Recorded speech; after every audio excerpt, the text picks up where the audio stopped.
Have you ever noticed how history is just filled with these stories?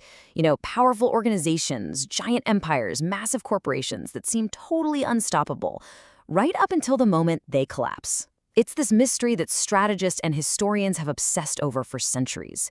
So what really makes the mighty fall?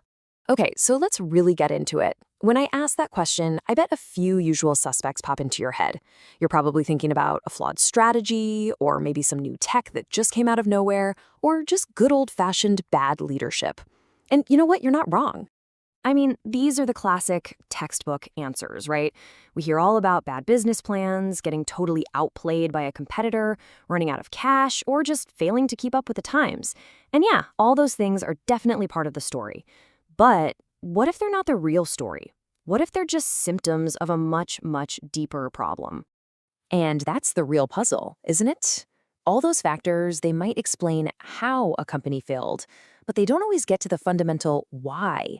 They don't quite explain the stubborn patterns of collapse that we see again and again and again across totally different times and industries. This is where things get really interesting. What if the real reason for these spectacular failures isn't hiding in a spreadsheet or a market report? What if it's in a place we usually write off as, well, kind of soft and secondary? What if the whole thing is actually an ethics problem? So, to dig into that idea, we're going to turn to a pretty unconventional source for strategic advice. We're not talking about the latest book from some tech billionaire. Nope. We're looking at a collection of ancient stories that offer a surprisingly modern and frankly a little unsettling view on how things fall apart. Our guide for this journey is a 2026 academic paper from the Bulletin of Islamic Research. Now, what's so cool about this paper is how the researchers look at their source material.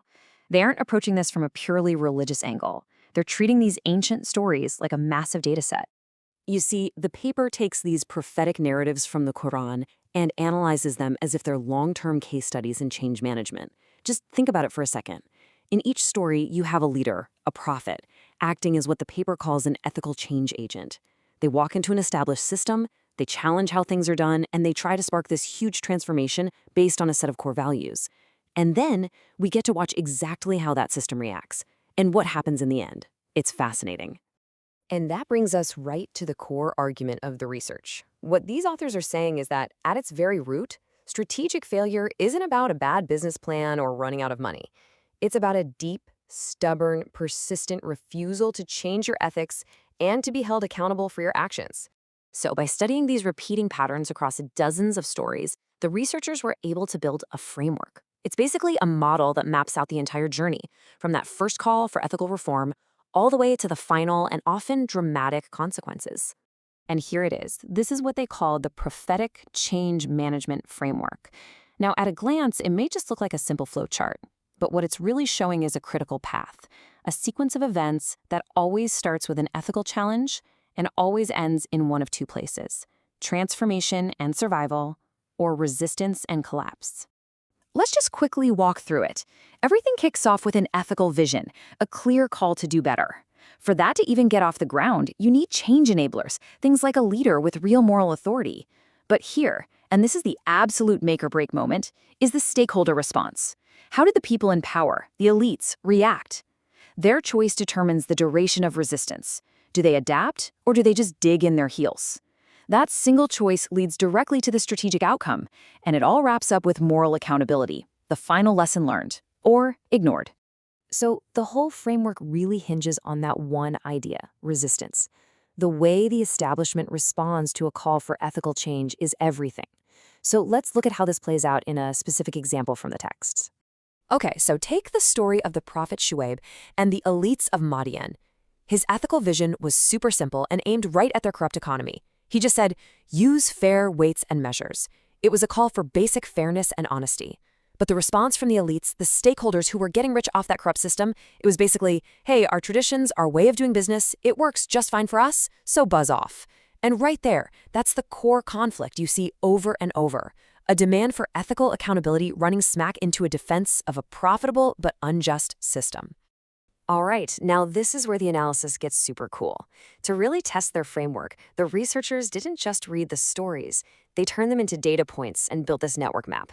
Every little circle is a key concept, like ethical vision or stakeholder response, and the lines show how all these ideas are connected.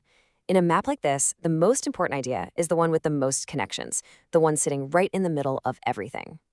So what did the data show? What was at the dead center of this whole web? It was stakeholder response.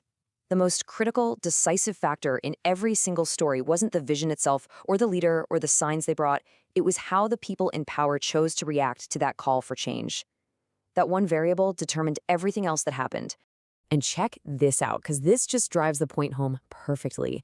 The researchers actually calculated the centrality score for the charisma or the individual personality of the prophets in this whole network. The result? 0. A big, fat 0. The model is basically telling us the messenger doesn't matter nearly as much as we think. The process of ethical challenge and response is what's universal, and it's the response that predicts the final outcome. It's all about the system, not the person. So, the big question is, what does this ancient framework really mean for us today? How do we take these warnings about ancient rulers and corrupt merchants and translate them into the language of a modern company, a government, or any big institution? Well, it turns out the patterns of resistance are absolutely timeless. When the ancient texts talk about the leaders being met with mockery and ridicule, the modern equivalent is a company that crushes dissent and punishes whistleblowers. When they talk about denial and appealing to tradition, we can practically hear that classic corporate line, "But we've always done it this way." Coercion and intimidation, that becomes a toxic culture of fear. And normalizing injustice? Well, that's just the modern strategic choice to ignore huge ethical red flags because there's money to be made. So here's the bottom line. What this research proposes is that strategic failure, when you get right down to it, is an ethical failure. This whole framework reframes ethics. It's not some soft skill or a box-ticking exercise for the compliance department. It's a hard, critical, strategic variable. Ignoring those moral warnings isn't just bad PR. It's a massive strategic risk. And at the end of the day, long-term survival isn't guaranteed by your market share or your power, but by your willingness to actually embrace moral accountability. And that really leaves us with one final, pretty pointed question to think about. In our own work, in our own organizations, do we treat ethical accountability like a risk that needs to be managed, minimized, and contained?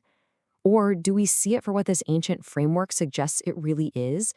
Maybe, just maybe, our single greatest strategic asset for survival.